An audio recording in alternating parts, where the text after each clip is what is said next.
വല്ലാഹു യദ്ഉ ഇലാ ദാരിസ്സലാം വയഹ്ദീ മൻ യശാഉ ഇലാ സിറാത്തിൻ മുസ്തഖീം.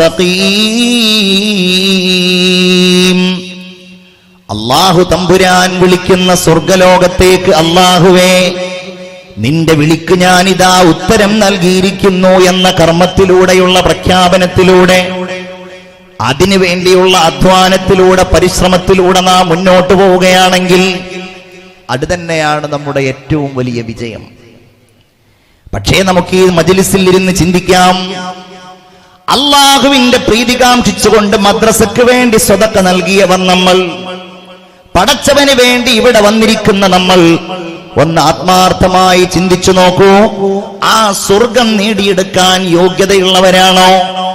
അല്ലാഹു തമ്പുരാൻ എനിക്ക് ആ സ്വർഗം നൽകുമെന്ന് ഉറപ്പിക്കാൻ കഴിയുന്നവരാണോ നമ്മൾ?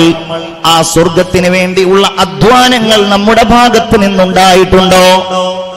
സ്വർഗം നേടാനുള്ള ഒന്നാമത്തെ മാനദണ്ഡമായി നമ്മൾ അറിയേണ്ട കാര്യം, പടച്ച റബ്ബിനോട് ആ സ്വർഗം ആത്മാർത്ഥമായി തേടുക എന്നുള്ളതാണ്. ഞാൻ ചോദിക്കട്ടെ, നമ്മൾ അല്ലാഹുവിനോട് എപ്പോഴാണ് സ്വർഗം തേടിയത്?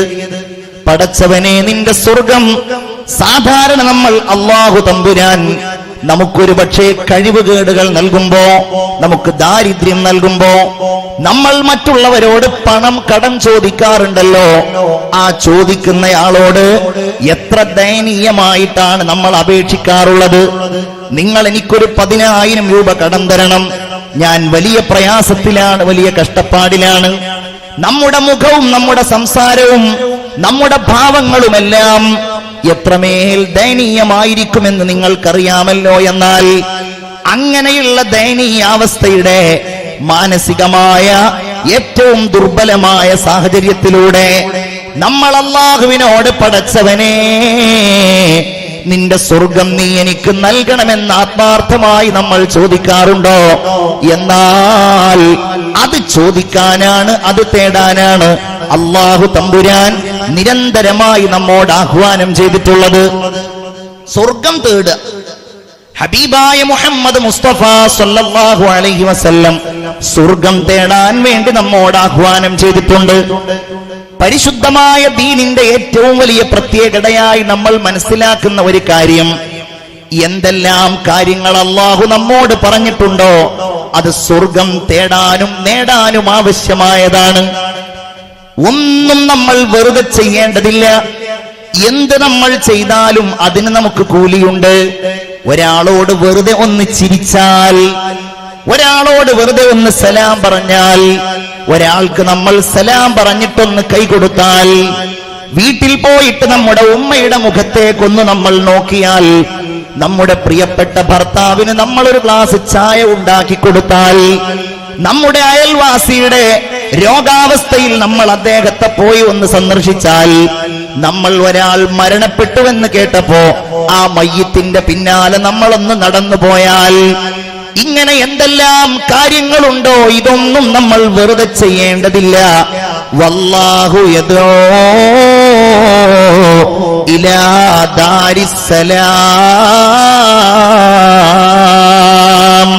ഇതെല്ലാം അല്ലാഹു നമ്മെ വിളിക്കുന്ന സ്വർഗലോകത്തേക്ക്. അല്ലാഹുവേ നിന്റെ വിളിക്കുത്തരം നൽകി ഞങ്ങളിതാ വരുന്നു എന്ന ആ ഒരു വിളിയാളത്തിന്റെ പ്രതീകമാണ്.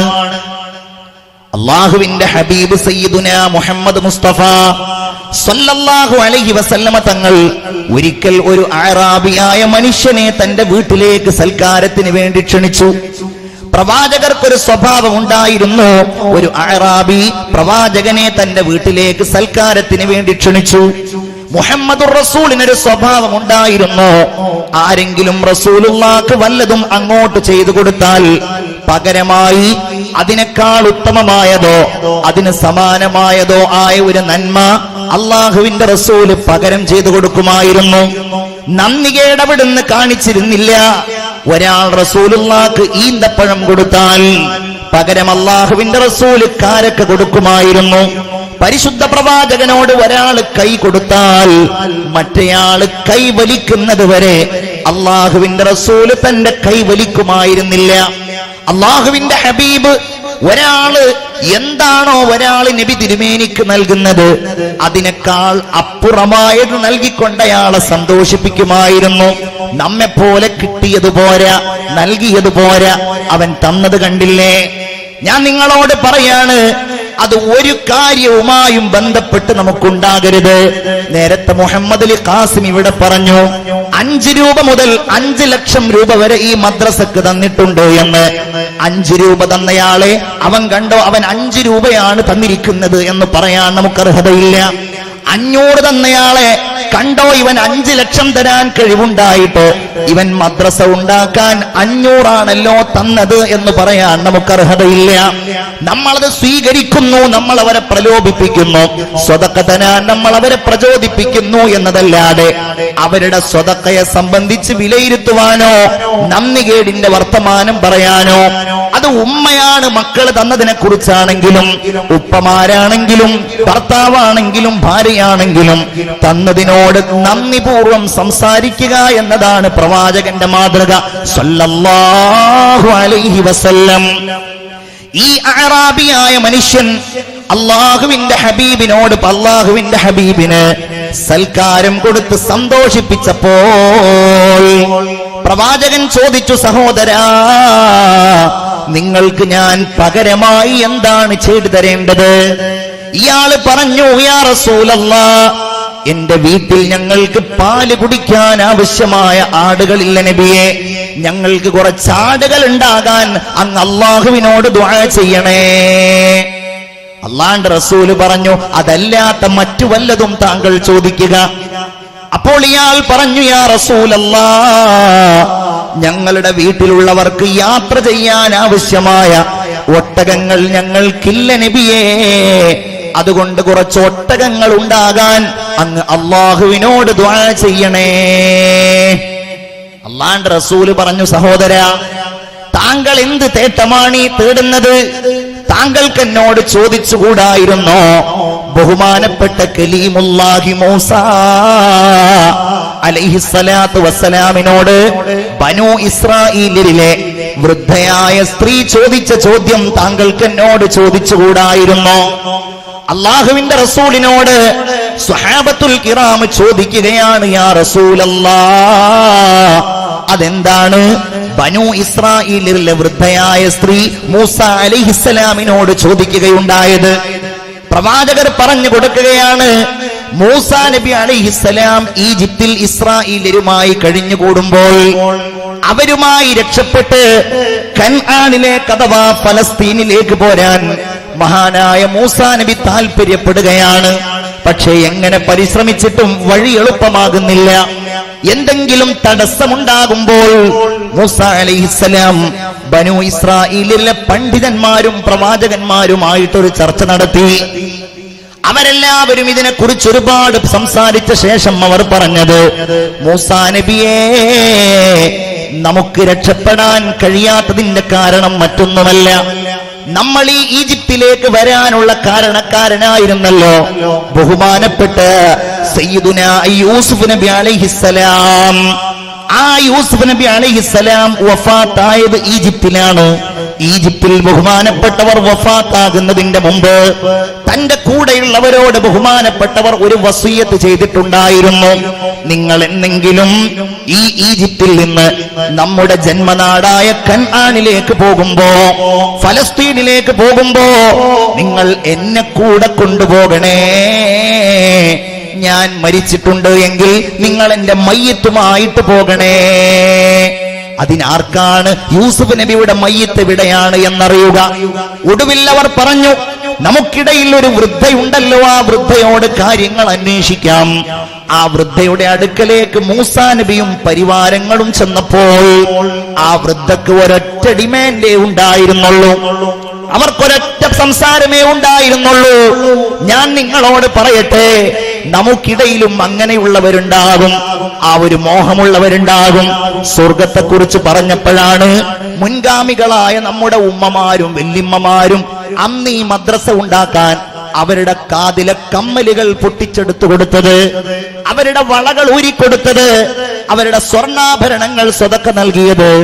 ഈ വൃദ്ധയായ സ്ത്രീ മൂസാ അലൈഹിസ്സലാമിനോട് പറയുകയാണ്, മൂസാ നബിയെ, നിങ്ങൾ അല്ലാഹുവിന്റെ കലീമാണ്, നിങ്ങൾ സ്വർഗത്തിലാകുമെന്ന കാര്യം ഉറപ്പാണ്.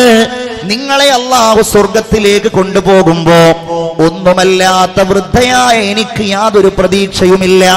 അതുകൊണ്ട് ഒറ്റ കാര്യമേ എനിക്ക് നിങ്ങളോട് പറയാനുള്ള മൂസാ നബിയെ, നിങ്ങൾക്ക് ഞാൻ ആ കാര്യം അറിയിച്ചു തരുന്നതാണ്. പകരം നിങ്ങൾ സ്വർഗത്തിലേക്ക് പോകുമ്പോൾ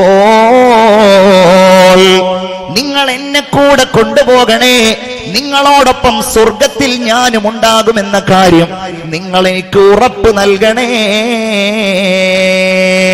മൂസാ നബി മാത്രമല്ല, കേട്ടവർ മുഴുവൻ അത്ഭുതപ്പെട്ടു. കാരണം ഈ വൃദ്ധയായ സ്ത്രീ എങ്ങനെയാണ് സ്വർഗത്തിൽ മൂസാ നബിയോടൊപ്പം കിടക്കുന്നത്? പക്ഷേ അല്ലാഹു തആല അറിയിച്ചു കൊടുക്കുകയാണ്, മൂസാ നബിയെ, നിങ്ങൾ അവരോട് പറഞ്ഞേക്കുക, അല്ലാഹു തആല നിങ്ങളോടൊപ്പം അവരെയും സ്വർഗത്തിൽ കടത്തിയിരിക്കുന്നു. അവരുടെ മനസ്സിന്റെ മോഹം കൊണ്ട്. സംഭവത്തിന്റെ പര്യവസാനം ഇങ്ങനെയാണ്. ബഹുമാനപ്പെട്ട യൂസുഫ് നബി അലൈഹിസ്സലാമിന്റെ മയ്യിത്ത് അടക്കം ചെയ്ത ആ പെട്ടിയുമായിട്ട് ഇസ്രായേല്യർ വരികയും, ഇന്ന് നിങ്ങൾക്ക് യൂസുഫ് നബി അലൈഹിസ്സലാമിന്റെ ആ മഖാമുള്ളത് ബഹുമാനപ്പെട്ട ഇബ്രാഹിം അലൈഹിസ്സലാമിന്റെയും മകനായ ഇസ്ഹാഖ് നബി അലൈഹിസ്സലാമിന്റെയും തൊട്ടടുക്കൽ നിലകൊള്ളുന്നതായിട്ടാണ്. അത് നേരിൽ ജൂതന്മാരുടെ കരങ്ങളിലായതിനാൽ നമുക്ക് കാണാൻ കഴിയില്ല എങ്കിലും ബഹുമാനപ്പെട്ടവരുടെ മഖാമിന്റെ ഒരടയാളം ഇന്നത്തെ ഫലസ്തീനിലെ ഖലീൽ സിറ്റി എന്നുള്ള ഹെബ്രോൺ എന്ന് പറയുന്ന സ്ഥലത്ത് ബഹുമാനപ്പെട്ടവരുടെ ആ മഖാം ഉള്ളതായി നമുക്കറിയാൻ കഴിയുന്നത് ഈ സംഭവത്തിന്റെ ദൃഷ്ടാന്തമാണ് എന്ന് നമ്മൾ മനസ്സിലാക്കണം. എന്താ ഇതിന്റെ പാഠം? എന്താണ്? ഹൃദയത്തിന്റെ ഉള്ളിൽ അദമ്യമായ മോഹത്തോടെ അള്ളാഹുവിനോട് സ്വർഗം തേടുക. പടച്ചോൻ നമുക്കത് തരട്ടെ. എല്ലാരും ഒന്ന് ആമീൻ പറയൂ. ഇത് കഴിയുമ്പോഴേക്ക് നമ്മൾ ഇതാ സ്വർഗം തേടാൻ പോവുകയാണ്, അല്ലേ? റമളാന് വരാനുള്ള മോഹത്തിന് വേണ്ടിയുള്ള ദുആക്കൊപ്പം റമളാൻ അങ്ങ് വന്നു കഴിഞ്ഞാലോ സ്വർഗത്തിന്റെ തേട്ടമല്ലാതെ മറ്റൊരു തേട്ടമില്ല. അസ്അലുക്കൽ ജന്നത വഅഊദു ബിക മിനന്നാർ. അല്ലാഹുവേ, നിന്നോട് ഞാൻ സ്വർഗം തേടുന്നു. ചിന്തിക്കണം നമ്മൾ. വളരെ ഗൗരവമേറിയ ഒരു കാര്യമാണ്. ഈമാനിന്റെ സമ്പൂർണതയാണ് പരിപൂർണമായി മുഅ്മിനായി ജീവിക്കുക എന്നതാണ്. അല്ലാഹു തആല സ്വർഗം തരാനുള്ള മാനദണ്ഡം ആ ഈമാനിന്റെ ഭാഗങ്ങളാണ് ഖുർആനിൽ പറയുന്നത്. ഒരു ചെറിയ ഹദീസിന്റെ ഒരു ഭാഗം പ്രവാചകർ പറയാണ് സല്ലല്ലാഹു അലൈഹി വസല്ലം, അൽ മുഅ്മിനുൽ ഖവിയ്യു, നല്ല ആരോഗ്യമുള്ള മുഅ്മിൻ, അൽ മുഅ്മിനുൽ ഖവിയ്യു ഖൈറുൻ വഅഹബ്ബു ലില്ലാഹ് മിനൽ മുഅ്മിനിൽ ലഈഫ്. ഹദീസ് കേൾക്കേണ്ടതാണ് നമ്മൾ. ചെറുപ്പക്കാരെ നമ്മൾ കേൾക്കേണ്ടതാണ്. എന്റെ സഹോദരിമാരെ, ആരോഗ്യമുള്ളവരെ നമ്മൾ കേൾക്കേണ്ടതാണ്. അൽ മുഅ്മിനുൽ ഖവിയ്യു, നല്ല ശക്തിയുള്ള മുഅ്മിൻ, ഖവിയായ മുഅ്മിൻ, ഖൈറുൻ, അവൻ നല്ലവനാണ്, വഅഹബ്ബു ലില്ലാഹ്, അല്ലാഹുവിലേക്ക് ഏറ്റവും പ്രിയങ്കരനായ ആളാണ്. ആരെക്കാൾ? മിനൽ മുഅ്മിനിൽ ലഈഫ്, ദുർബലനായ മുഅ്മിനിനേക്കാൾ. എല്ലാവർക്കും നല്ല സന്തോഷായി. എന്തേ? ഇന്ന വിഭാഗത്തിൽ പെടുത്തു ഉറപ്പല്ലേ? കാരണം എന്താ? പറയത്തക്ക അസുഖങ്ങളൊന്നുമില്ല, അത്യാവശ്യം നല്ല ആരോഗ്യമുണ്ട്. ചെറുപ്പക്കാരെ, വേണമെങ്കിൽ ഒരു 50 കിലോ ഒക്കെ ഒന്നിച്ചെടുത്ത് വെക്കും. അത്യാവശ്യം ജിംനേഷ്യത്തിലൊക്കെ പോകാറുണ്ട്, മസിൽ പവറൊക്കെ ഉണ്ട്. അതുകൊണ്ട് ഉറപ്പായിട്ടും അള്ളാഹുവിലേക്ക് ഏറ്റവും ഇഷ്ടപ്പെട്ട ആളാണ് ഞാൻ എന്ന് ധരിക്കാൻ വരട്ടെ. അതിൻ്റെ ഒരു അർത്ഥം അങ്ങനെയുണ്ട്. എന്നാൽ അത് മാത്രമല്ല, അൽ മുഅ്മിനുൽ ഖവിയ്യു, നല്ല ഈമാനിന് ശക്തിയുള്ള മുഅ്മിൻ, ഈമാനിന് ശക്തിയുള്ള മുഅ്മിൻ, ഖൈറുൻ, അവൻ നല്ലവനാണ്, വഅഹബ്ബു ലില്ലാഹ്, അവൻ അല്ലാഹുവിന്റെ അടുക്കൽ ഏറ്റവും ഇഷ്ടപ്പെട്ടയാളുമാണ്. നമുക്കത് ഉറപ്പിക്കാൻ കഴിയുന്നുണ്ടോ ഇന്ന് ഈമാനിന് വലിയ ശക്തി ഉണ്ട് എന്നുള്ളത്? എന്തേ കാര്യം? വാട്സാപ്പിലൂടെ ഏതെങ്കിലും ഒരു ദുർബുദ്ധിയുള്ള പെണ്ണിന്റെ സംസാരം വരുമ്പോഴേക്ക് ഈ പറയുന്നത് ശരിയാണല്ലോ. ഫേസ്ബുക്കിലൂടെ ഏതെങ്കിലും ഒരു വിഡ്ഢി അള്ളാഹുവിന്റെ സ്വർഗത്തെക്കുറിച്ച് അശ്ലീലം പറയുമ്പോഴേക്ക്, ഹൂറുൽ ഐങ്ങളെ പരിഹസിക്കുമ്പോഴേക്ക് ഈ പറയുന്നത് അതിനേക്കാളും ശരിയാണല്ലോ. ഇത്രയല്ലേ ഉള്ളു മുഅ്മിനീങ്ങളെ ഈമാൻ. സ്വർഗത്തെക്കുറിച്ചും നരകത്തെക്കുറിച്ചും ഖബറിനെ കുറിച്ചും മഹ്ശറിനെ കുറിച്ചും എല്ലാം നമ്മുടെ ഹൃദയത്തിൽ സംശയം വരുന്ന ഈ കാലഘട്ടത്തിൽ വാട്സാപ്പും ഫേസ്ബുക്കും ഒക്കെ നമ്മുടെ ഈമാനിനെ ചോർത്തിക്കളയുന്ന ഈ കാലഘട്ടത്തിൽ ഇങ്ങനെ ഒരു ദീനീ പ്രസ്ഥാനത്തിന്റെ മുന്നിൽ നിന്ന് നമ്മുടെ മനസ്സിൽ ഉയരേണ്ട ഒരു ഉറപ്പാണ്, ഞാനൊരു ഖവിയായ മുഅ്മിൻ തന്നെയാണ്. അൽ മുഅ്മിനുൽ ഖവിയു, ഞാൻ നല്ല ആർജവമുള്ള മുഅ്മിനാണ്. ഒരു വാട്സാപ്പുകാരനോ ഏതെങ്കിലും ഒരു ദുർമാർഗിക്കോ ഏതെങ്കിലും ഒരു അരാജകവാദിക്കോ ഏതെങ്കിലും ഒരു യുക്തിവാദിക്കോ ചോർത്തിക്കളയാൻ പറ്റുന്നതല്ല എന്റെ ഈമാൻ. എനിക്ക് ഖുർആനിൽ സംശയിക്കാൻ കഴിയില്ല, എനിക്കെന്റെ വിശ്വാസങ്ങളിൽ ആശങ്കപ്പെടാൻ കഴിയില്ല. ഞാനൊരു ദുർബലനായ മുഅ്മിനല്ല. നമ്മൾ ചിന്തിക്കേണ്ട കാര്യമാണ്. ഇവിടെ ഒരാൾ വരാനുണ്ട്, ആരാണെന്നറിയോ? അൽ മസീഹുദ് ദജ്ജാൽ, അഭിശപ്തനായ ദജ്ജാൽ ഇവിടെ വരാനുണ്ട്. നിങ്ങൾ കേൾക്കണേ, ദജ്ജാലിൽ നിന്ന് കാവൽ തേടാത്ത ആരെങ്കിലും ഉണ്ടോ?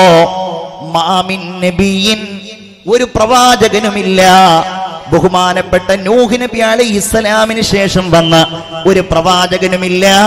ഇല്ലാ വഖദ് അൻദറ ദജ്ജാല ഖൗമ, തന്റെ സമുദായത്തെ ദജ്ജാലിനെ കുറിച്ച് താക്കീത് ചെയ്യാത്ത ഒരു പ്രവാചകനും ലോകത്ത് കടന്നു വന്നിട്ടില്ലെന്ന് മുഹമ്മദുർ റസൂലുള്ളാഹി സ്വല്ലല്ലാഹു അലൈഹി വസല്ലം. നിങ്ങളിപ്പോ മഗ്രിബ് നിസ്കരിച്ചപ്പോൾ അള്ളാഹുവിനോട് ദജ്ജാലിൽ നിന്ന് കാവൽ തേടിയ ആളാണ്. എന്താ ദജ്ജാല് ആരെയാ സ്വാധീനിക്കുക? ദജ്ജാല് നമ്മെ പിടികൂടും, നമ്മുടെ മക്കളെ പിടികൂടും, നമ്മുടെ തലമുറകളെ പിടികൂടും. എങ്ങനെയാണെങ്കിൽ അവർക്ക് ഈമാനിന് ദൗർബല്യമുണ്ട് എങ്കിൽ. കാരണം ദജ്ജാൽ അത്ഭുതങ്ങൾ കാണിക്കുമ്പോ, ദജ്ജാൽ ജാലവിദ്യകൾ കാണിക്കുമ്പോ, ദജ്ജാൽ മരിച്ചവരെ ജീവിപ്പിക്കുമ്പോ ഇത് ദജ്ജാലാണ് എന്ന് ഖവിയായ മുഅ്മിനിനെ, നല്ല ആർജവമുള്ള മുഅ്മിനിനെ, നല്ല ശക്തിയുള്ള മുഅ്മിനിനെ തിരിച്ചറിയാൻ കഴിയൂ എന്നെന്റെ പ്രിയപ്പെട്ട സഹോദരന്മാരെ നമ്മൾ ഉൾക്കൊള്ളണം. അത് ഓരോന്നിലും ഈമാനിന്റെ കാര്യമാണെങ്കിൽ അത്, ഇനി പ്രതിസന്ധിയുടെ കാര്യം വരികയാണെങ്കിൽ അത് സാന്ദർഭികമായിട്ട് പറയാമല്ലോ. കഴിഞ്ഞ വെള്ളിയാഴ്ച നമ്മുടെ പ്രിയപ്പെട്ട സഹോദരന്മാർ 50 ആളുകൾ ഈ ലോകത്തോട് വിട പറഞ്ഞു. അവർ മുഅ്മിനായി പോയതിന്റെ പേരിൽ മാത്രം. നമ്മുടെ പ്രിയപ്പെട്ട സഹോദരന്മാർ 50 ആളുകൾ ക്രൂരമായി കൊല ചെയ്യപ്പെട്ടത് അവർ പരിശുദ്ധമായ ജുമുഅ നിസ്കാരത്തിന് പങ്കെടുത്തത് കൊണ്ട് മാത്രമാണ്. മറ്റൊരു കാരണം നമുക്കതിന് കാണാൻ കഴിയില്ല. ഇവിടെ നമ്മൾ ഉൾക്കൊള്ളേണ്ട കാര്യങ്ങളിൽ ഒന്ന്, ഒരിക്കലും നമ്മൾ പ്രതിക്കൂട്ടിൽ നിർത്തപ്പെടുന്നത് പോലെ, നമ്മെ മറ്റുള്ളവർ ആക്ഷേപിക്കുന്നത് പോലെ, ഏതെങ്കിലും ഉള്ള കാരണത്തിനോ ഇല്ലാത്ത കാരണത്തിനോ പലപ്പോഴും നമ്മുടെ സമുദായം പൊതുവിൽ അപഹസിക്കപ്പെടുന്നത് പോലെ ഒരിക്കലും ഒരു സമുദായ നേതാവോ ഒരു രാഷ്ട്ര നേതാവോ ഇതിന്റെ പേരിൽ ഒരു മതത്തെയും പറഞ്ഞിട്ടില്ല എന്നത് ലോകത്തിന് അല്ലാഹുവിന്റെ പരിശുദ്ധമായ ദീനിന്റെ അനുയായികൾ നൽകുന്ന ഏറ്റവും വലിയ സന്ദേശമാണ്. അല്ലാഹു തആല അവർക്ക് പുറത്തു കൊടുക്കട്ടെ. ചെറിയ പിഞ്ചു മക്കൾ മുതൽ 71 വയസ്സായ വാർദ്ധക്യത്തിലേക്ക് എത്തിയ സഹോദരന്മാർ വരെ അതിൽ കൊല ചെയ്യപ്പെട്ടപ്പോ ഞാൻ അതിൽ ശ്രദ്ധിച്ച ഒരുപാട് കാര്യങ്ങളിൽ ഒന്ന്, അതിൽ തന്റെ ഭാര്യ വിട പറഞ്ഞു പോയ ഒരു സഹോദരൻ വല്ലാത്തൊരു വർത്തമാനം പറയുകയുണ്ടായി. അക്രമി ക്രൂരമായി ഓരോരുത്തരെയും വെടിവെച്ച് കൊല്ലുമ്പോൾ ആ വെടിവച്ചകൾക്കിടയിൽ വെച്ച് ഓരോരുത്തരും പിടഞ്ഞു വീണ് മരിക്കുമ്പോൾ ആ മരിച്ചവരുടെ കൂട്ടത്തിൽ വികലാംഗനായ ഒരു സഹോദരന്റെ ഭാര്യ ഹുസ്ന എന്ന ഒരു സഹോദരി ഉണ്ടായിരുന്നു. ആ സഹോദരി തന്റെ കൂടെയുണ്ടായിരുന്നവരെ മുഴുവൻ രക്ഷപ്പെടുത്തി.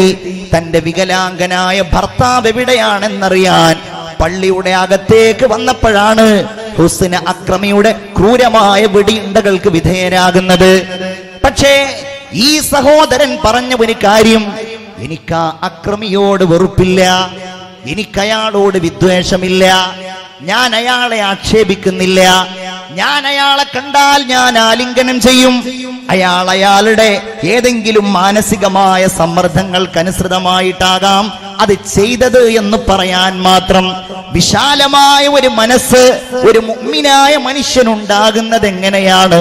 അൽ മുഅ്മിനുൽ ഖവിയ്യു, വളരെ ആർജവമുള്ള മുഅ്മിൻ, തന്റെ ഇടമുള്ള മുഅ്മിൻ, ഈമാനിന് ശക്തിയുള്ള മുഅ്മിൻ.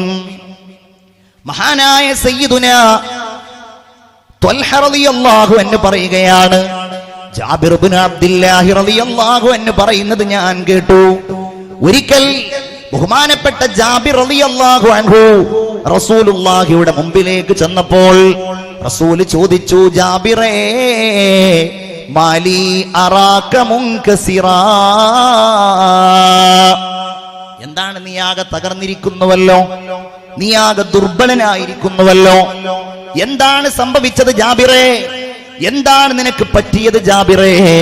മഹാനായ ജാബിർ റളിയല്ലാഹു അൻഹു പറയുകയാണ്, എന്റെ പിതാവായ അബ്ദുല്ലാഹ് റളിയല്ലാഹു അൻഹു ഉഹദിൽ വഫാത്തായി പോയി നബിയേ, വതറക ഇയാലം വദൈനാ, ഒരുപാട് കടങ്ങളും കൂട്ടുകുടുംബങ്ങളും ഇവിടെ അവശേഷിപ്പിച്ചിട്ടുണ്ട്. അതെങ്ങനെയാണ് ഞാൻ കൊണ്ടുപോവുക എന്ന് എനിക്കറിയില്ല. അല്ലാഹുവിന്റെ റസൂല് പറഞ്ഞു, ജാബിറേ, നിന്റെ പിതാവായ അബ്ദുള്ളയെ അല്ലാഹു എങ്ങനെയാണ് കണ്ടുമുട്ടിയതെന്നറിയോ? അദൃശ്യ ലോകത്തെ അത്ഭുതങ്ങൾ പറഞ്ഞ പ്രവാചകന്റെ മുമ്പിൽ ജാബിർ റളിയല്ലാഹു അൻഹു അത്ഭുതത്തോടെ നിൽക്കുമ്പോൾ മുഹമ്മദുർ റസൂൽ പറയുകയാണ്, ജാബിറേ, നിന്റെ പിതാവ് അള്ളാഹുവിന്റെ അടുക്കലേക്ക് രക്തസാക്ഷിത്വവുമായി പോകുമ്പോ അള്ളാഹു തമ്പുരാൻ ഏതൊരാളോടും സംസാരിക്കാറുള്ളത് മിൻ വറാഇൽ ഹിജാബ്, അസ്പൃശ്യമായ ലോകത്ത് വെച്ചിട്ടാണ്, മറയുടെ പിന്നിൽ നിന്നിട്ടാണ്. എന്നാൽ നിന്റെ പിതാവിനോട് അള്ളാഹു നേരിൽ സംസാരിച്ചു. ജാബിറേ, നിന്റെ പിതാവിനോട് അള്ളാഹു ചോദിച്ചു, എന്താണ് താങ്കൾക്ക് ആഗ്രഹമുള്ളത്? അത് താങ്കൾക്ക് നൽകാമെന്ന് പറഞ്ഞു. താങ്കളുടെ പിതാവ് പറഞ്ഞത് എന്താണെന്നറിയോ? പടച്ചവനേ, എന്നെ ഒന്നുകൂടെ നീ ദുനിയാവിലേക്ക് മടക്കുമോ? ഇതുപോലെ ഒന്നുകൂടെ നീ പോരാട്ടത്തിൽ എന്നെ എത്തിക്കുമോ? എന്നിട്ടൊന്നുകൂടെ ശത്രുവിന്റെ വാളുകൾക്ക് എന്നെ ഇരയാക്കുമോ? എന്നിട്ടൊന്നുകൂടെ നിന്റെ ഈ ചോദ്യത്തിന് അർഹനാവാൻ എന്നെ നിന്റെ അടുക്കലേക്ക് ഒന്നുകൂടെ നീ എത്തിക്കുമോ എന്നാണ് നിന്റെ പിതാവ് ചോദിച്ചത് എന്ന് സയ്യിദുനാ മുഹമ്മദ് മുസ്തഫ സല്ലല്ലാഹു അലൈഹി വസല്ലം അൽ മുഅ്മിനുൽ ഖവിയ്യു, നല്ല ശക്തിയുള്ള മുഅ്മിൻ, അതിവരൊക്കെയാണ്. ന്യൂസിലാൻഡിലെ ഏറ്റവും ദാരുണമായ ഈ പ്രശ്നം നടന്നപ്പോൾ ലോകം മുഴുവൻ ജസീന്ത എന്ന ഭരണാധികാരിയെ ശ്രദ്ധിച്ചു. അവർ ലോകത്തിന് മാതൃകയാണ്. അവർ ഈ സമുദായത്തിന്റെ ഒപ്പം നിന്നു. ലോകത്തുള്ള കോടാനക്കോടി വരുന്ന മുസ്ലിം സമുദായം മുഴുവൻ തങ്ങളുടെ സഹോദരന്മാർ ക്രൂരമായി കൊല്ലപ്പെട്ടതിന്റെ വേദനയിൽ കഴിയുമ്പോ അതിന്റെ കാരണങ്ങൾ പറഞ്ഞ് അത് മുൻപ് ചെയ്തതിന് പ്രതികാരം കിട്ടിയതാണ് എന്ന് പറയുന്നതിന് പകരം നമ്മൾ ഒന്നാണെന്ന് പറഞ്ഞ് മുസ്ലിങ്ങളുടെ വേഷം ധരിച്ച് അവരോട് സലാം പറഞ്ഞ് അവരുടെ കുടുംബത്തിലേക്ക് ചെന്ന് ഒരിക്കലും ഞാൻ ആ ഭീകരവാദിയുടെ പേര് പറയുന്നില്ല എന്ന് പറഞ്ഞുവെന്ന് മാത്രമല്ല, അവർ ലോകത്തിന്റെ മുമ്പിൽ മാതൃകയായത് വെടിയുണ്ടകൾ ചീറിപ്പായുമ്പോൾ ആ വ്യക്തിയുടെ തോക്ക് പിടിച്ച് തിരിച്ച ഒരു മനുഷ്യനെ കുറിച്ച് അവർ പറഞ്ഞു. ആ അക്രമിയെ കൂട്ടിപ്പിടിച്ചുകൊണ്ട് കൊലപാതകത്തിൽ നിന്ന് തടഞ്ഞവരെ കുറിച്ച് അവർ പറഞ്ഞു. ലോകത്ത് പലപ്പോഴും ഇതുപോലെയുള്ള പ്രതിസന്ധികൾ ഉണ്ടാകുമ്പോ പലരെയും പ്രതിക്കൂട്ടിൽ നിർത്താൻ പല ആളുകളും ശ്രമിക്കുമ്പോ എങ്ങനെയായിരിക്കണം ഒരു ഭരണാധികാരി എന്ന് ന്യൂസിലൻഡിന്റെ ഭരണാധികാരി ലോകത്തിന്റെ മുമ്പിൽ കാണിച്ചു കൊടുത്തു. അള്ളാഹു ആ മരണപ്പെട്ടു പോയവരുടെ കുടുംബങ്ങൾക്ക് സമാധാനം പ്രദാനം ചെയ്യട്ടെ. ഞാൻ പറഞ്ഞുകൊണ്ടുവന്നത് ഈമാനിന്റെ ശക്തിയാണ് സ്വർഗത്തിന്റെ മാനദണ്ഡം. പടച്ചോൻ നമുക്കത് നൽകട്ടെ. എല്ലാരും ആമീൻ പറയൂ, അള്ളാഹു നമുക്കത് നൽകട്ടെ. ഉറക്കാമീൻ പറയൂ, അള്ളാഹു നമുക്കത് നൽകട്ടെ. എത്ര മണി വരെയാണാവോ ഈ സമയം, നിന്റെ സമയം എന്നുള്ളതൊന്ന് പറയണം. എത്ര മണി വരെയാണ്? 9:30, 10:00. ഇൻഷാ അല്ലാഹ് കുറച്ച് സമയം കൂടെ പറഞ്ഞു നിർത്താം. നമ്മൾ ആലോചിക്കേണ്ട കാര്യം, സ്വർഗം കിട്ടാൻ ആവശ്യമായ സംവിധാനങ്ങളൊക്കെ അല്ലാഹു തആല ഇവിടെ പ്രദാനം ചെയ്തു. നമ്മുടെ മക്കളൊക്കെ SSLC മാത്രമല്ല +2 പരീക്ഷയും മറ്റുള്ള പരീക്ഷയൊക്കെ എഴുതുന്ന സമയമാണ്. ഇൻഷാ അല്ലാഹ് സാധാരണ ഈ സമയത്ത് പ്രസംഗങ്ങളൊക്കെ വളരെ അപൂർവമാണ്. എന്നാലും നമുക്ക് അവസാനം നന്നായിട്ടൊന്ന് ദ്വാരക്കണം. പടച്ചോൻ നമ്മളുടെ മക്കളെയൊക്കെ പരീക്ഷകളിൽ വിജയിപ്പിക്കട്ടെ. ഇനി ഇവിടെ ദ്വാരുന്നത് കൊണ്ട് മാത്രം വിജയിക്കുമെന്ന് മക്കളാരും മനസ്സിലാക്കരുത് കേട്ടോ. അത് വേറെ കാര്യം. ഉസ്താദുമാരുടെ അടുക്കലേക്കൊക്കെ എന്തൊക്കെയാ മന്ത്രിക്കാൻ കൊണ്ടുവരാന്ന് അറിയില്ല. വെള്ളം, അതുപോലെ പേന, അതൊക്കെ എപ്പോഴും ഉണ്ടോ? എല്ലാം മന്ത്രിക്കും. ഒക്കെ നന്നായിട്ട് ഉത്തരം കിട്ടണമെന്നുണ്ടെങ്കിൽ നന്നായിട്ട് പഠിക്കണം. അള്ളാഹു നമ്മുടെ മക്കളെയൊക്കെ പരീക്ഷകളിൽ വിജയിപ്പിക്കട്ടെ. ആമീൻ യാ റബ്ബൽ ആലമീൻ. ഞാൻ പറയുന്നത്, സ്വർഗം അതിന്റെ മനോഹരമായ ചില രൂപങ്ങൾ അല്ലാഹു തആല ഈ ലോകത്ത് തന്നെ നൽകി. നമ്മൾ അതിലൂടെ സ്വർഗത്ത് കണ്ടുപോകണം. അതിലൊന്ന് ഏതാണെന്നറിയോ? മജ്ലിസുൽ ഇൽമി റൗളത്തും മിൻ റിയാദിൽ ജന്ന. ഈ ഹദീസ് ഒരു പക്ഷെ ഇവിടെ തന്നെ ഓതിയിട്ടുണ്ടാവും. ഇത് കേൾക്കാത്ത സദസ്സുകളില്ല. മജ്ലിസുൽ ഇൽമി, എവിടെയാണോ അറിവ് പറയപ്പെടുന്നത്, എവിടെയാണോ അറിവ് കേൾക്കപ്പെടുന്നത്, എവിടെയാണോ അറിവിന്റെ സദസ്സുകൾ ഉണ്ടാകുന്നത്, അതൊക്കെ സ്വർഗത്തിന്റെ തോട്ടങ്ങളിലെ ഒരു തോട്ടമാണ്. നിങ്ങൾ ശ്രദ്ധിക്കുന്നുണ്ടോ എന്ന് പറഞ്ഞാൽ, നിങ്ങൾ ഈ ഉണ്ടാക്കിയത് ഒരു കെട്ടിടമല്ല, നിങ്ങൾ ഈ ഉണ്ടാക്കിയത് സ്വർഗത്തിന്റെ ഒരു തോട്ടമാണ്. അല്ലേ? രാവിലെ നിങ്ങൾ നിങ്ങളുടെ പ്രിയപ്പെട്ട മക്കളെ അവരുടെ കിതാബുകൾ അവരുടെ കയ്യിൽ കൊടുത്ത്, അവർക്ക് ചായ ഉണ്ടാക്കി കൊടുത്ത്, അവരെ നിങ്ങൾ മദ്രസകളിലേക്ക് പറഞ്ഞേക്കുമ്പോ നിങ്ങൾ അവരെ പറഞ്ഞേക്കുന്നത് ഈ പുതിയ കെട്ടിടത്തിലേക്കല്ല, മറിച്ച് നിങ്ങൾ അവരെ പറഞ്ഞേക്കുന്നത് റൗളത്തും മിൻ റിയാദിൽ ജന്ന. നിങ്ങൾ അവരെ പറഞ്ഞേക്കുന്നത് സ്വർഗത്തിലെ തോട്ടങ്ങളിലേക്കാണ്. പടച്ചോനെ നീ തൗഫീഖ് നൽകണേ റഹ്മാനെ. ആമീൻ പറയും. നീ തൗഫീഖ് നൽകണേ റബ്ബേ. ഇത് ഞാൻ വെറുതെ പറയില്ലല്ലോ. കാരണം എന്താണ് ആ കെട്ടിടത്തിന്റെ ഉള്ളിൽ പഠിപ്പിക്കപ്പെടുന്നത്? എന്താണ് ഈ ഉസ്താദുമാരവിടെ വെച്ച് പഠിപ്പിക്കുന്നത്? എന്താ പഠിപ്പിക്കുന്നത്? എങ്ങനെയാ സ്വർഗത്തേക്ക് പോവാന്നാണ്, എങ്ങനെയാ നിസ്കരിക്കാന്നാണ്, എങ്ങനെയാണ് ഇബാദത്ത് ചെയ്യാന്നാണ്, എങ്ങനെയാണ് നോമ്പനുഷ്ഠിക്കുക എന്നുള്ളതാണ്. അൽഹംദുലില്ലാഹ്, അതിനൊക്കെ കാരണക്കാരായ ചില മഹാന്മാരുണ്ട്. ബഹുമാനപ്പെട്ട വാളക്കുളം അബ്ദുൽ ബാരി മുസ്ലിയാരെ പോലെയുള്ള ആളുകൾ. ഇവിടെ അടുത്ത് തന്നെയല്ലേ വാളക്കുളം എന്നൊക്കെ പറഞ്ഞ സ്ഥലം? മഹാനായ മർഹൂം ബാഫഖീഹ് തങ്ങളെ പോലെയുള്ള ആളുകൾ. അവർ വിദ്യാഭ്യാസ ബോർഡ് ഉണ്ടാക്കുമ്പോൾ അതിന് ഏറ്റവും വലിയ തുക കൊടുത്തത് ബഹുമാനപ്പെട്ട വാളക്കുളം അബ്ദുൽ ബാരി മുസ്ലിയാരാണെന്നാണ്. 25 രൂപ. ചരിത്രത്തിൽ അങ്ങനെയാണ്. അവർക്ക് കിട്ടുന്ന കൂലി എത്രയായിരിക്കും മുഅ്മിനീങ്ങളെ? നമ്മളത് നിലനിർത്തണം. ആ വഴിയിൽ നമ്മൾ ജീവിക്കണം. ചിന്തിച്ചു നോക്കൂ, എവിടെയാണോ അറിവ്, ഈ മദ്രസയുടെ അകത്തളത്ത് അത് മാത്രമാണ്. ഇവിടെ ഖുർആനാണ്, ഇവിടെ ഹദീസുകളാണ്. നമ്മളിതിന് നിസ്സാരമായിട്ട് കാണുന്നവരല്ല.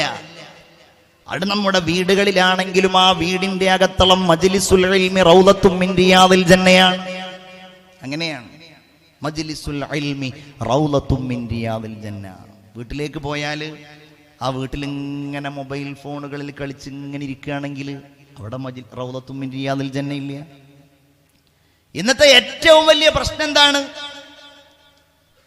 ഭാര്യയോട് സംസാരിക്കാൻ സമയമില്ല, മക്കളോട് സംസാരിക്കാൻ സമയമില്ല. മക്കള് വാപ്പായുടെ മുഖത്തേക്ക് നോക്കുന്നില്ല. കാരണം എന്താ? വാപ്പ മക്കളുടെ മുഖത്തേക്ക് നോക്കിയിട്ട് കാലം കുറയായി.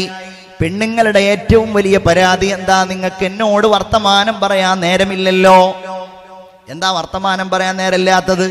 മുഴുവൻ സമയവും വാട്സാപ്പിലാണ്, മുഴുവൻ സമയവും മൊബൈൽ ഫോണിലാണ്. മൊബൈലിന്റെ ഒച്ച കേട്ടാൽ ഭർത്താവിന് വലിയ ആവേശമാണ്. ചില പെണ്ണുങ്ങൾ ചോദിക്കും, നിങ്ങൾക്ക് എന്നോട് ഇത്ര വലിയ ആവേശമില്ലല്ലോ സംസാരിക്കാനെന്ന്, ഫോണ് വന്നാൽ എന്തൊരാവേശമാണ് എന്ന്. ഇങ്ങനെ പറയുമ്പോൾ ഏറ്റവും വലിയ ബേജാർ എന്താണെന്നറിയ, ഈ പറയുന്ന ആളെ കുറിച്ച് പറയാമെന്ന് വിചാരിക്കും. അതല്ല കേട്ടോ. അള്ളാഹു നമ്മളെയൊക്കെ കാത്തുരക്ഷിക്കട്ടെ. രാത്രി 12 മണി കഴിഞ്ഞ് ഇങ്ങനെ ഉറങ്ങുമ്പോഴാണ് പെട്ടെന്ന് വാട്സപ്പിന്റെ ടോണ്. എന്തോ മെസ്സേജ് വന്നിട്ടുണ്ടല്ലോ. ഉറക്കത്തിൽ നിന്ന് കണ്ണൊക്കെ തുറന്ന് ഇങ്ങനെ എഴുന്നേറ്റ് നോക്കുകയാണ്. നോക്കുമ്പോൾ തൊട്ടടുക്കൽ കിടക്കുന്ന ഭാര്യ മെസ്സേജ് ചെയ്തതാണ്, നിങ്ങൾ ഒന്ന് നീങ്ങിക്കിടക്കുമോ, ഞാനൊരു 10-20 മിനിറ്റായി നിങ്ങളെ വിളിക്കാൻ തുടങ്ങിയിട്ട്. വാട്സപ്പിൽ വിട്ടാൽ ഉണരും, നീങ്ങിക്കിടക്കും. നേരെ വിളിച്ചാൽ ഉണരാത്ത കാലഘട്ടം. ഇന്നിപ്പോ പഴയ പോലെ സിനിമയെക്കുറിച്ചും സീരിയലിനെ കുറിച്ചൊന്നും TV-യെ കുറിച്ചൊന്നും വാള് പറയേണ്ടതില്ല എന്നപ്പോ പറയാറുള്ളത്. കാരണം അതിൻ്റെ ഒക്കെ കാലം കഴിഞ്ഞു. ഇപ്പൊ എല്ലാവരും സ്വകാര്യമായ ലോകത്ത്. എന്താ അതിലൂടെ സംഭവിക്കുന്നതെന്നറിയോ? നമ്മളുടെ വീടുകളിൽ റൗളത്തും മിൻ റിയാദിൽ ജന്ന അതുണ്ടാകുന്നില്ല. നമ്മുടെ വീടുകൾ സ്വർഗമായി മാറുന്നില്ല. സ്വർഗത്തിലേക്കുള്ള ഇടമായി നമ്മുടെ വീടുകളിൽ ഒരു സംരംഭങ്ങളും ഉണ്ടാകുന്നില്ല. ഒരു ഉദാഹരണം നോക്കൂ നിങ്ങൾ. ഞാൻ പറയട്ടെ, നമ്മളുടെ മക്കളിൽ നിന്ന് ചില കാര്യങ്ങൾ പഠിക്കേണ്ടി വരും, അല്ലേ? കാരണം മക്കൾ മദ്രസയിൽ നിന്ന് പഠിച്ചു വുളൂ ചെയ്താൽ വുളൂഇന് ശേഷമുള്ള ദുആ. മഗ്രിബ് നിസ്കാരം കഴിഞ്ഞിട്ട് മോൻ ഇങ്ങനെ വന്നിട്ട് ദ്വാരക്കുന്നുണ്ട്. ഇന്ന് ഉസ്താദ് മദ്രസയിൽ ദ്വാരക്കാൻ പറഞ്ഞിട്ടുണ്ട്, ഞാൻ ദ്വാരക്കുകയാണ്. വാപ്പത് കാണുകയാണ്, ഉമ്മത് കാണുകയാണ്, ഉമ്മയും പഠിക്കുകയാണ്. ഉമ്മത് പണ്ട് പഠിച്ചിരുന്നു, മറന്നു പോയതാണ്, മക്കളിൽ നിന്ന് പഠിക്കേണ്ടി വരും. അതാണ് റൗളത്തും മിൻ റിയാദിൽ ജന്ന. ഭർത്താവിൽ നിന്ന് ഭാര്യ പഠിക്കുകയാണ്, ഭാര്യയിൽ നിന്ന് ഭർത്താവ് പഠിക്കുകയാണ്.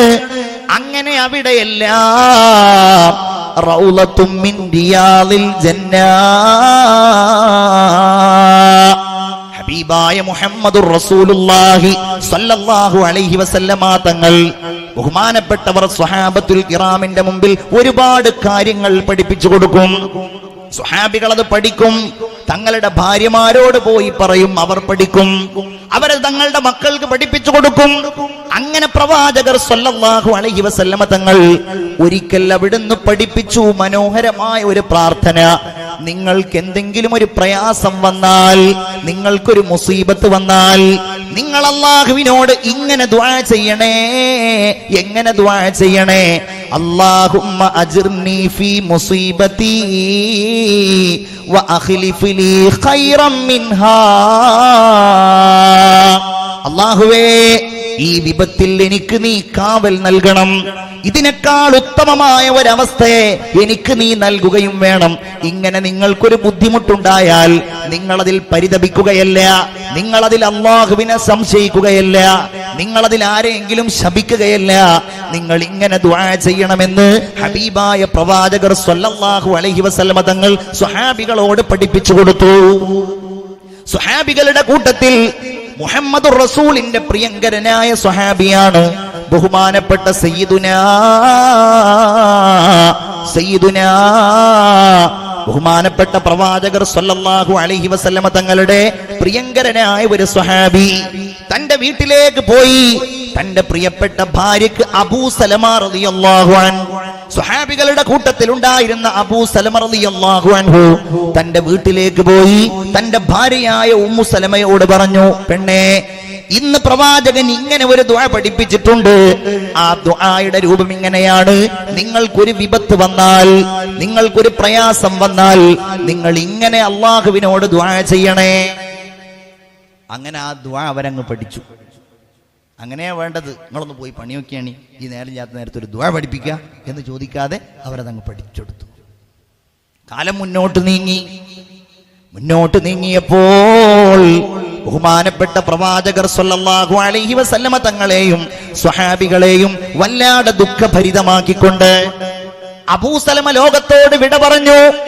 എന്റെ പ്രിയപ്പെട്ട സഹോദരിമാരെ, ഒരു പെണ്ണിന്റെ ഏറ്റവും വലിയ സങ്കടം അവളുടെ പിതാവ് മരിക്കലല്ല, അവളുടെ മക്കൾ മരിക്കലല്ല.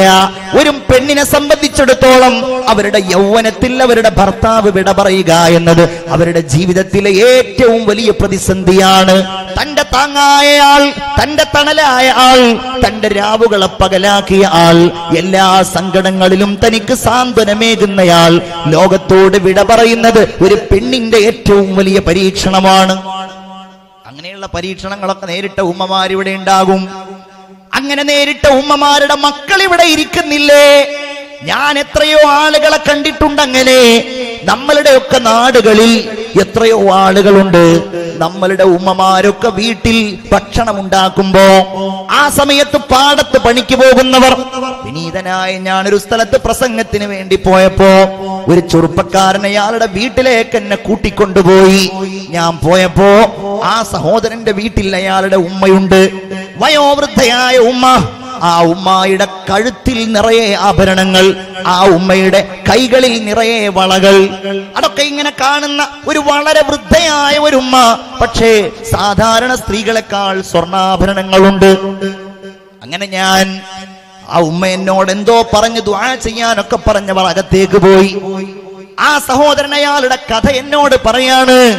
അയാൾ 8ാമത്തെ വയസ്സിൽ അയാൾ സ്കൂളിൽ 3ാം ക്ലാസ്സിൽ പഠിക്കുമ്പോ അയാളുടെ ഉപ്പ ലോകത്തോട് വിട പറഞ്ഞു. എത്രേ, അയാൾക്കൊരു അനുജനും ഒരു അനിയത്തിയും. നാട്ടുകാരും വീട്ടുകാരും എല്ലാവരും ഒഴിവാക്കി എന്ന് പറഞ്ഞാൽ പരിപാലിക്കാൻ ആളില്ല, ഏറ്റെടുക്കാൻ ആളില്ല, നോക്കാൻ ആരുമില്ല. ഇയാള് പറയാണ്, ഞാൻ കാണുന്നത് പിന്നെ എന്റെ ഉമ്മ പാടത്ത് പണിക്ക് പോകുന്നതാണ്, പറമ്പിൽ പണിക്ക് പോയി. ഞാൻ സ്കൂളിലേക്ക് പോകുമ്പോ എന്റെ നാട്ടിലുള്ള റോഡ് പണി നടക്കുന്ന കാലമാണ്. ആ റോഡിലേക്ക് വലിയ വലിയ കൊട്ടകളിൽ കല്ലുകളേറ്റി, കരിങ്കല്ലുകളേറ്റിയിട്ട് എന്റെ ഉമ്മ ഇങ്ങനെ കൊണ്ടുപോയിട്ടിടുന്നത് ഞാൻ കണ്ടിട്ടുണ്ട്. എന്റെ ചെറുപ്പത്തിൽ ഞങ്ങൾക്കൊരു തുള്ളി ഭക്ഷണം, ഒരു തുള്ളി കഞ്ഞി തരാൻ, ഒരൽപ്പം ചോറ് തരാൻ എന്റെ ഉമ്മ അധ്വാനിച്ചു. എന്റെ ഉമ്മയുടെ നെറ്റിത്തടം വിയർത്തു. ചെറുപ്പത്തിൽ ഞാൻ എന്റെ ഉമ്മയെ കാണുമ്പോ ഒരു തരി പൊന്നുപോലും എന്റെ ഉമ്മയുടെ കാതിലോ കഴുത്തിലോ ഇല്ല. ഞാൻ പഠനം നിർത്തിയിട്ട് ഞാൻ പണിക്ക് പോകാൻ തുടങ്ങി. 50 രൂപയും 100 രൂപയും ഒക്കെ വൈകുന്നേരം ഞാൻ എന്റെ ഉമ്മയുടെ കയ്യിൽ കൊടുക്കുമ്പോ പൊട്ടിക്കരഞ്ഞുകൊണ്ട് എന്റെ ഉമ്മ എന്നെ ചേർത്ത് പിടിച്ചിട്ട് എനിക്ക് വേണ്ടി ദുആ ചെയ്യുമായിരുന്നു. എന്റെ പെങ്ങളും എന്റെ അനിയനും ഒക്കെ വളർന്നു വന്നു. എന്റെ ഏറ്റവും വലിയ ലക്ഷ്യം നല്ലൊരു വീടുണ്ടാക്കണം, നല്ല വാഹനം വാങ്ങണം. എന്റെ ഉമ്മയുടെ കാതിലും കഴുത്തിലും കൈകളിലും സ്വർണങ്ങൾ കൊണ്ട് മൂടണം. എന്റെ ഉമ്മ എനിക്ക് വേണ്ടി ദുആ ചെയ്തതിനാൽ, വിധവയായ എന്റെ ഉമ്മ എനിക്ക് വേണ്ടി പ്രാർത്ഥിച്ചതിനാൽ മുഴുവൻ സങ്കടങ്ങളും മടക്കി വെച്ചിട്ട് മക്കളായ ഞങ്ങളെ പോറ്റാൻ വേണ്ടി പാടത്ത് പണിക്ക് പോയ എന്റെ ഉമ്മയെ പോറ്റാൻ വേണ്ടി ഞാൻ പണിക്കിറങ്ങിയതിനാൽ അള്ളാഹു എന്നെ സ്വീകരിച്ചു. ഇന്ന് ഈ നാട്ടിലെ ഏറ്റവും വലിയ വീട് എന്റെ വീടാ, ഏറ്റവും നല്ല വാഹനം എന്റെ അടുക്കലാണ്. എന്റെ ഉമ്മാക്ക് ഞാൻ എത്രയോ സ്വർണ്ണാഭരണങ്ങൾ എന്റെ ഉമ്മയുടേതായിട്ടുണ്ട് എന്ന് പറയുമ്പോ ഞാൻ ഓർത്തുപോയത് ഒരു ഹദീസാണ്. പ്രിയപ്പെട്ടവരെ, അള്ളാഹുവിന്റെ ഹബീബ് പറയാണ്, അനവംറഅതുൻ സുഫആഉൽ ഖദ്ദൈൻ, ഞാനും ഒരു പെണ്ണും സ്വർഗത്തിൽ ഇങ്ങനെയാണ്. ആ പെണ്ണിന്റെ പ്രത്യേകത എന്താണ്? അവരുടെ കവിളുകൾ ചുവന്നു പോയിട്ടുണ്ട്. എങ്ങനെയാണ് ചുവന്നു പോയത്? അവളുടെ ഭർത്താവ് മരിച്ചു പോയിട്ട് മറ്റൊരു വിവാഹം കഴിക്കാൻ അവൾക്ക് സൗന്ദര്യമുണ്ട്, അവൾക്ക് ആരോഗ്യമുണ്ട്. പക്ഷേ ആ വിവാഹത്തിലൂടെ അവൾക്കുണ്ടായ അനാഥനായ കുഞ്ഞുങ്ങളെ പരിപാലിക്കാൻ വേണ്ടി മറ്റൊരു കല്യാണം നടത്താതെ ക്ഷമിച്ചു നിന്ന പെണ്ണുണ്ടല്ലോ.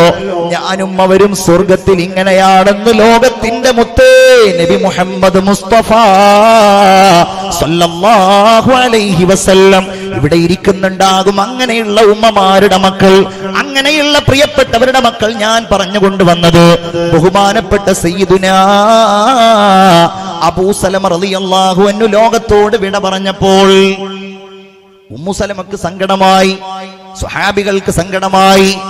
അവരെല്ലാവരും ആ സങ്കടക്കടലിൽ നീന്തുമ്പോ ഉമ്മു സലമ ഇരിക്കുമ്പോ ബഹുമാനപ്പെട്ടവരുടെ ഹൃദയത്തിലേക്ക് ഈ ഒരു വചനം ഓർമ്മ വരികയാണ്.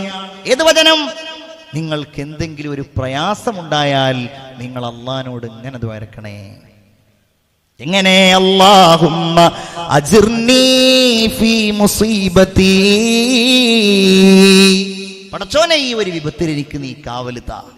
വഅഖ്ലിഫ് ലീ ഖൈറൻ മിൻഹാ, അല്ലാഹുവിന്റെ ഹബീബ് സല്ലല്ലാഹു അലൈഹി വസല്ലമ തങ്ങൾ പഠിപ്പിച്ചു കൊടുത്ത ദുആ ഇങ്ങനെ ചെയ്യാൻ തുടങ്ങി. എന്ന് പറഞ്ഞാൽ ഭർത്താവ് ഭാര്യക്ക് പഠിപ്പിച്ചു കൊടുത്ത ആ ദുആ അങ്ങ് ദുആ ചെയ്തു. ചെയ്ത് എന്താണ്? പടച്ചോനെ ഇതിലെക്കാളും എനിക്ക് നല്ലത് തരണേ. ഇവര് തന്നെ പറയുന്നുണ്ട്, ഞാനത് ദുആ ചെയ്യുമ്പോഴും ചിന്തിക്കുന്നുണ്ട്, ഇതിനേക്കാൾ നല്ലത് എനിക്ക് എവിടുന്ന് കിട്ടാനാണ്? മൻ യകൂനു ലി ഖൈറൻ മിൻ അബീ സലമ, അബൂ സലമയേക്കാൾ നല്ല ഒരാളെ എനിക്ക് ഇനി എവിടെ നിന്ന് കിട്ടാനാണ്? പക്ഷേ അവര് പറയുന്നു, ഫലമ്മൻ ഖലത ഇദ്ദതി ഖാതബനി റസൂലുള്ളാഹ്, എന്റെ ഇദ്ദ കഴിയേണ്ട താമസം എന്നെ കല്യാണം അന്വേഷിച്ചു. അബൂ സലമ എന്നല്ല, തൂക്കുജാമൻ കൂജാ തൂക്കുജാമൻ കൂജാ. നബിയേ, നിങ്ങൾ എവിടെയാണ്? ഞങ്ങൾ എവിടെയാണ്? തു അമീറേ ഹറം മൈ ഫഖീറേ അജം. അങ്ങ് ഹറമുകളുടെ നായകനാണ്, ഞാൻ അനറബികളിലെ ഒരു ദരിദ്രനാണ്. ഇൽഹാം ഹേ ജാമാ തേരാ ഖുർആൻ ഇമാമാ ഹേ തേരാ. നബിയെ, അങ്ങയുടെ വസ്ത്രം പരിശുദ്ധമായ ഖുർആനാണ്. അങ്ങയുടെ തലപ്പാവായിട്ട് അങ്ങ് അണിഞ്ഞിരിക്കുന്നത് പരിശുദ്ധമായ ദിവ്യബോധനങ്ങളാണ്.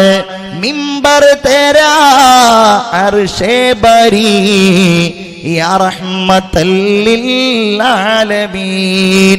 കരുണാവാനായ പ്രവാചകരാണ് ഉമ്മു സലമയെ കല്യാണം ആലോചിക്കുന്നത്.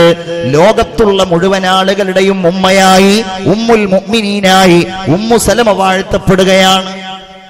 അപ്പൊ നമ്മുടെ വീടുകൾ, നമ്മുടെ മദ്രസകൾ സ്വർഗത്തിലേക്കുള്ള ഇടമാക്കണം നമ്മൾ. റൗളത്തും മിൻ റിയാദിൽ ജന്നാ. ഒരു ഹദീസ് കൂടെ ഞാൻ ഉദ്ധരിക്കട്ടെ. ഹബീബായ പ്രവാചകര് പറയുകയാണ്, ദഖൽതുൽ ജന്ന, ഞാൻ സ്വർഗത്തിൽ കടന്നു. ഫഇദാ ഫീഹി റുമൈസ, ഞാൻ അവിടെ റുമൈസയെ കണ്ടു. ഇംറഅതു അബീ ത്വൽഹ, അബൂ ത്വൽഹയുടെ ഭാര്യയായ റുമൈസയെ ഞാൻ അവിടെ കണ്ടു. എന്റെ പ്രിയപ്പെട്ട ഉമ്മമാരെ, നിങ്ങളൊക്കെ റുമൈസയെ പോലെ സ്വർഗത്തിൽ കടക്കണ്ടേ? സ്വർഗത്തിലുള്ള സ്ത്രീകളുടെ നേതാക്കൾ 4 ആളുകളാണ്. അവരിൽ 2 ആളുകളെ ഖുർആൻ തന്നെ പറഞ്ഞിട്ടുണ്ടല്ലോ. ലറബല്ലാഹു മസലൻ ലില്ലദീന ആമനൂ വലറബല്ലാഹു മസലൻ ലില്ലദീന ആമനൂ. വിശ്വസിച്ച ആളുകൾക്ക് മുഴുവൻ അവർ മാതൃകയാണല്ലോ. ആസിയ ബീവിയും മറിയം ബീവിയും ബഹുമാനപ്പെട്ട ഖദീജ ബീവിയും ഫാത്തിമ ബീവിയും. അവിടുന്ന് പറയാണ്, ഞാൻ സ്വർഗത്തിൽ റുമൈസയെ കണ്ടു. റുമൈസയെ എന്തുകൊണ്ടാ കണ്ടത്? റുമൈസയുടെ പേര് ഉമ്മു സുലൈം എന്നായിരുന്നു. ഉമ്മു സുലൈം റളിയല്ലാഹു അൻഹാ. എല്ലാവരും ഒന്ന് പറയൂ, സയ്യിദത്തുനാ ഉമ്മു സുലൈം റളിയല്ലാഹു അൻഹാ. സ്വർഗത്തിലൊരു പെണ്ണ് കടക്കാൻ എന്തൊക്കെ കാര്യങ്ങളുണ്ടോ അത് മുഴുവൻ ഉണ്ടായിരുന്നു. എന്തൊക്കെ പ്രത്യേകം. ഒരൊറ്റ ഉദാഹരണം പറയാം. മുഹമ്മദുർ റസൂൽ മദീനയിൽ വന്നപ്പോൾ ഓരോരുത്തർ റസൂലുള്ളാഹിക്ക് ഓരോ സമ്മാനങ്ങൾ കൊടുക്കുകയാണ്. എന്താ സമ്മാനം? ഓരോരുത്തർ ഓരോന്ന്. ചിലർ കാരക്ക, ഈത്തപ്പഴം, ഭക്ഷണം. ഓരോരുത്തർ വീട്ടിലേക്ക് വിളിക്കുന്നു. ഉമ്മു സുലൈമും വന്നു ഒരു സമ്മാനവുമായിട്ട്. എന്താ സമ്മാനം? തന്റെ മകൻ. നബിയെ, നിങ്ങൾക്കുള്ള സമ്മാനം എന്റെ മകനാണ്. സ്വർഗത്തിൽ അങ്ങനെ കടക്കണം. എന്റെ അച്ഛനമ്പലത്ത് 80 ലക്ഷത്തോളം രൂപ ചെലവാക്കി മദ്രസ ഉണ്ടാക്കിയ നിങ്ങൾക്ക് എന്റെ റുമൈസയുടെ മാതൃക പാലിക്കാൻ കഴിയില്ലേ? നിങ്ങൾക്കതാവാം. എങ്ങനെ?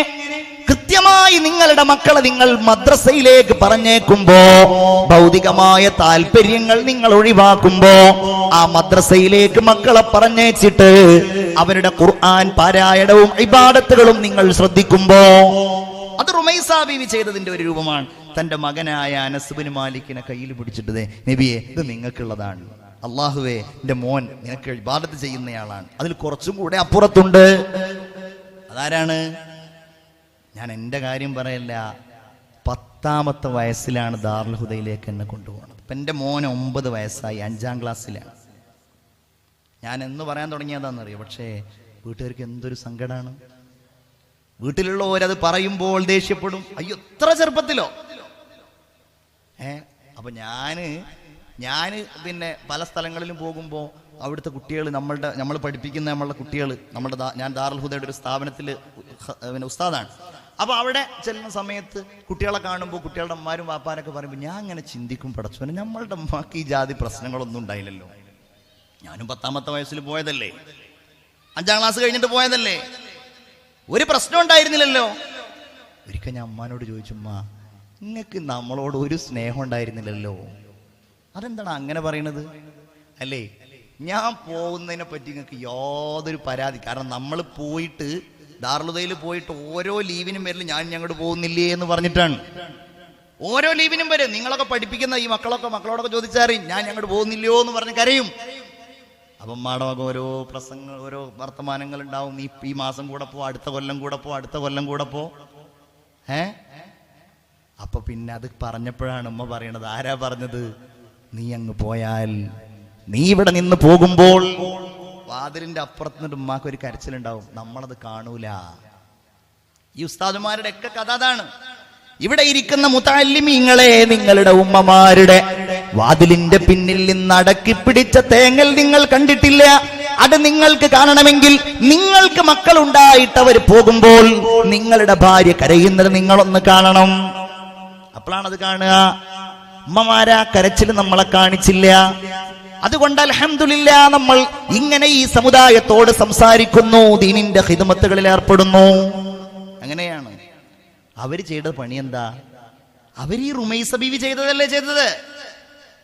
മുഹമ്മദ് അലി ഖാസിമിയെ അവിടുത്തെ ഉമ്മ ചെയ്തതല്ലേ? എന്തേ? ദീൻ പഠിക്കുക. അച്ഛനമ്പലത്ത് കുറച്ചും കൂടെ ഹുദവികൾ ഉണ്ടായിക്കൂടെ? അച്ഛനമ്പലത്ത് കുറച്ചുകൂടെ വാഫികൾ ഉണ്ടായിക്കൂടെ? അതിന്റെ സമയാണിപ്പോ. വാഫിക്കും വഫിയക്കൊക്കെ അപേക്ഷിക്കേണ്ട സമയാണിപ്പോ. ദാറുൽ ഹുദയിലേക്ക് അപേക്ഷിക്കേണ്ട സമയം ആവാൻ പോവാണ്. ഒരു മടിയും കാണിക്കരുത്. ഇവിടെ വന്നു പോയല്ലോ ബഹുമാനപ്പെട്ട ഡോക്ടർ ബഹാവുദ്ദീൻ മുഹമ്മദ് നദവി ഉസ്താദ്, അള്ളാഹു അവിടത്തേക്ക് ദീർഘായുസ് കൊടുക്കട്ടെ. ലോകം മുഴുവൻ അറിയപ്പെടുന്ന ഒരു മഹാപണ്ഡിതനാണ്.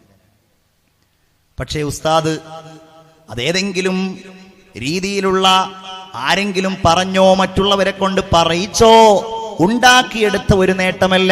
ഉസ്താദിന്റെ അധ്വാനത്തിലൂടെ, ഉസ്താദിന്റെ ഗുരുവര്യന്മാരുടെ ഏറ്റവും ഉന്നതമായ പൊരുത്തത്തിലൂടെ ബഹുമാനപ്പെട്ട ഉസ്താദ് അവറുകൾ അറിവുമായി ബന്ധപ്പെട്ട ഏതെല്ലാം മേഖലകളുണ്ടോ ആ മേഖലകളിൽ മുഴുവൻ ബഹുമാനപ്പെട്ട ബഹാവുദ്ദീൻ ഉസ്താദ് അവറുകൾക്ക് തസ്നീഫാത്തുകളുണ്ട്. പരിശുദ്ധമായ ഖുർആനിന് അവിടുന്ന് അർത്ഥമെഴുതുകയും അതിന്റെ വ്യാഖ്യാനങ്ങൾ ബഹുമാനപ്പെട്ടവർ എഴുതുകയും ചെയ്തിട്ടുണ്ട്. കർമ്മശാസ്ത്രത്തിൽ അറബി ഭാഷയിൽ ബഹുമാനപ്പെട്ടവർക്ക് ഫിഖ്ഹുൽ അത്ഫാലുണ്ട്. ഇമാം ബുഖാരി റളിയല്ലാഹു അൻഹുവിന്റെ അൽ അദബുൽ മുഫ്രദ് എന്ന് പറയുന്ന മനോഹരമായ ഹദീസിന്റെ സമാഹാരം ബഹുമാനപ്പെട്ട ഉസ്താദ് അവറുകൾ പരിഭാഷപ്പെടുത്തിയിട്ടുണ്ട്. തസവ്വുഫിന്റെ ഉന്നതമായ ഗ്രന്ഥങ്ങൾ ബഹുമാനപ്പെട്ടവർ മലയാളത്തിലേക്ക് വിവർത്തനം ചെയ്തിട്ടുണ്ട്. ബഹുമാനപ്പെട്ട ഇമാം സുയൂത്തിയെ കുറിച്ച് പഠനം നടത്തിയതിനാണ് കാലിക്കറ്റ് യൂണിവേഴ്സിറ്റിയിൽ നിന്ന് ബഹാവുദ്ദീൻ ഉസ്താദ് അവറുകൾക്ക് ഡോക്ടറേറ്റ് കിട്ടിയിട്ടുള്ളത്. ആയിരക്കണക്കിന് വരുന്ന ഹുദവി പണ്ഡിതന്മാരുടെ ഉന്നതനായ അധ്യാപകനായി, ഉസ്താദായി, മാർഗദർശിയായി നിലകൊള്ളുന്ന ആ മഹാനിൽ നിന്ന് നമുക്കൊക്കെ പഠിക്കാനുള്ള ഏറ്റവും വലിയ പാഠം, അധർമ്മത്തിനെതിരായി ഒരു പ്രതിസന്ധിയെയും വകവെക്കാതെ, ഒരു എതിർപ്പിനെയും കൂസാതെ വളരെ ശക്തമായി സമസ്തയുടെ മുന്നിൽ നിന്ന് ഇന്ന് ഈ സമുദായത്തെ നയിക്കുന്നു എന്നതാണ്. ഉസ്താദിനോട് ഞാൻ തന്നെ ചോദിച്ചിട്ടുണ്ട്, ഉസ്താദ് എന്തിനാണ് വെറുതെ ഈ പ്രശ്നങ്ങൾക്കൊക്കെ പോണത്? പ്രശ്നമല്ല. ഉസ്താദ് പറയും, സത്യം എങ്ങനെയാണ് ഒളിപ്പിച്ചു വെക്കാൻ കഴിയുക? ഉസ്താദിനോട് ഞാൻ ചോദിച്ചിട്ടുണ്ട്, ഉസ്താദ് എങ്ങനെ ഓരോന്നിനും ഇറങ്ങുമ്പോ എതിർപ്പുകൾ വരും? നമുക്ക് എല്ലാവർക്കും കാണാൻ കഴിയുന്നതാണ്. ആലുവയിൽ ഒരു കള്ളത്തൊരീക്കത്ത് ഉണ്ടായിരുന്നു. അതിന്റെ ആള് പടുത്ത് മരിച്ചുപോയി. ആലുവ തൊരീക്കത്ത് എന്ന് പറയും. ശരിയാത്തുമില്ല, തൊരീക്കത്തുമില്ല. അങ്ങനത്തെ ഒരു വിഭാഗം ആളുകളാണ് അതിന്റെ ആളുകൾ. ഞാനിപ്പോ അതിലേക്ക് കിടക്കില്ല.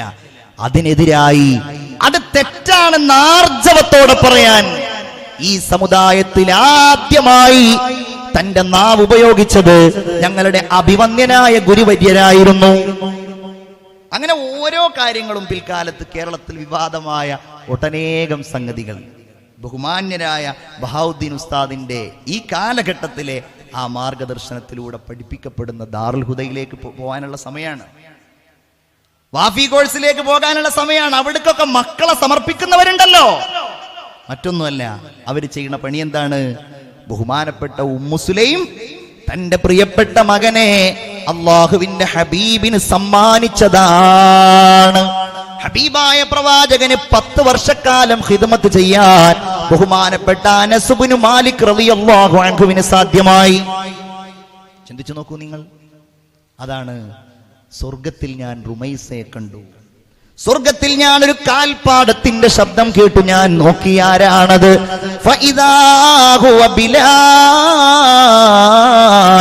അത് നമ്മുടെ ബിലാലായിരുന്നുവല്ലോ. ഞാൻ അവിടെ ഒരു കൊട്ടാരം കണ്ടു. അതിന്റെ കമനീയത കണ്ടപ്പോ, അതിന്റെ മനോഹാരിത കണ്ടപ്പോ ഞാൻ വിചാരിച്ചു, അല്ലാ, ഇതെനിക്കുള്ള ഒരു കൊട്ടാരമാണോ?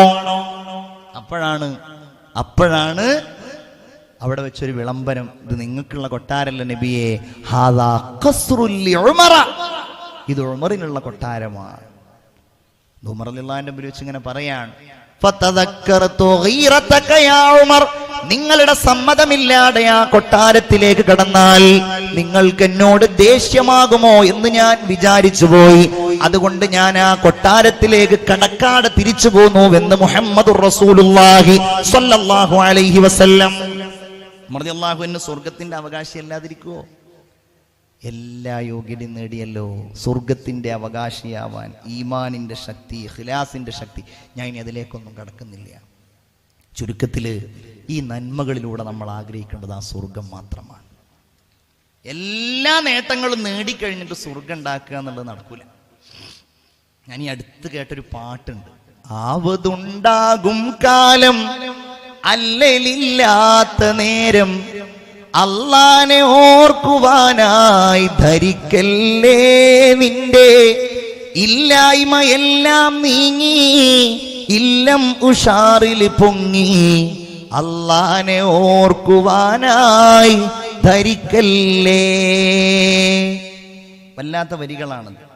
നിന്റെ ഇല്ലായ്മയൊക്കെ നീങ്ങിയിട്ട് നിന്റെ വീടൊക്കെ വലിയ വീടായിട്ട് പടച്ചോൻ ഓർക്കാന്ന് നീ വിചാരിക്കല്ലേ. അതിൽ ഒരു വരിയുണ്ട്, സ്വർഗലോകത്തിനു വേണ്ടി ഓടുന്നു ജോറിലായി, സ്വർഗലോകത്തിനു വേണ്ടി ഓടുന്നു ജോറിലായി, വാഴുന്നതോ എതിരായി, നിന്നെ താങ്ങിത്തലോടിക്കൊണ്ട് താഴത്തിടാതെ കണ്ട് പോറ്റുന്ന നാഥനെ നീ മറക്കല്ലേ. സ്വർഗം കിട്ടണമെന്ന് ആഗ്രഹിച്ചാൽ മാത്രം പോരാ, അതിനെതിരായി വാഴുക എന്നാ പറയണത്. സ്വർഗം ആഗ്രഹിക്കുന്നുണ്ട്, പക്ഷേ സ്വർഗത്തിലേക്ക് പോകാതിരിക്കാൻ എന്തൊക്കെ മാർഗമുണ്ടെന്ന് നോക്കുന്ന കാലം അള്ളാഹുവിനെ വിസ്മരിക്കാതെ അള്ളാഹു നൽകിയ ഈ നിഅമത്തിൽ പരിപൂർണമായും സന്തോഷം രേഖപ്പെടുത്തി നമ്മളുടെ മക്കളുടെ ഖുർആനും ഇബാദത്തും ഒക്കെ പരിപൂർണമായും ശ്രദ്ധിച്ച് ദീനുമായിട്ട് മുന്നോട്ട് പോകാൻ അള്ളാഹു നമുക്കൊക്കെ തൗഫീഖ് നൽകട്ടെ.